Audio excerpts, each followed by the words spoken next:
বার্লিনের আকাশে বিবর্ণ সাদার মাঝে শুধুই লাল উৎসব। ইয়ামাল উইলিয়ামসের উল্লাসের ভিড়ে বেদনার রঙে নীল কোল পামার, ডেকলাইন রাইস, জুট বেলিংহ্যামরা। শিরোপা এবারও যে ঘরে ফিরল না। 58 বছরের অপেক্ষা আরও দীর্ঘ হলো ইংল্যান্ডের। অদম্য, অপ্রতিরোধ্য, আরও হাজারো বিশেষণ দিলেও শেষ হবে না ইয়ামাল রদ্রিদের গুণকীর্তন। যোগ্য দল হিসেবে 12 বছর পর ইউরোর রেকর্ড চতুর্থ শিরোপা জিতল স্পেন। জাবি, ইনিয়েস্তা, ক্যাসিয়াস, সোনালী যুগের সেনানীদের বিদায়ে হারিয়ে যাওয়া সাফল্য আবারও ফিরিয়ে আনল লুই দে লা ফুয়েন্তের স্পেন। টানা 7 জয়ে শিরোপা হাতে অর্জনের এই গর্জন তো তাদেরই মানায়।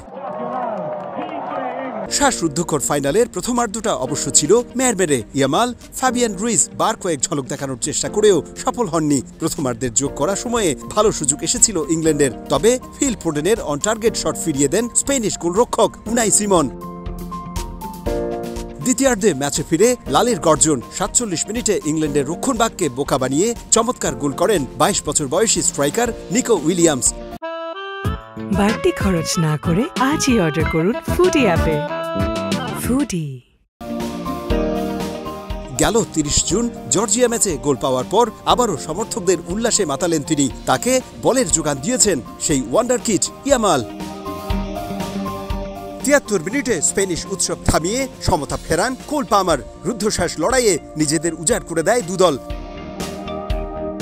ম্যাচ যখন অতিরিক্ত সময়ের অপেক্ষায়, ঠিক তখনই আসে সেই ক্ষণ। কুকুরিয়ার পাশে গোল করেন ওয়াইয়াজাবাল।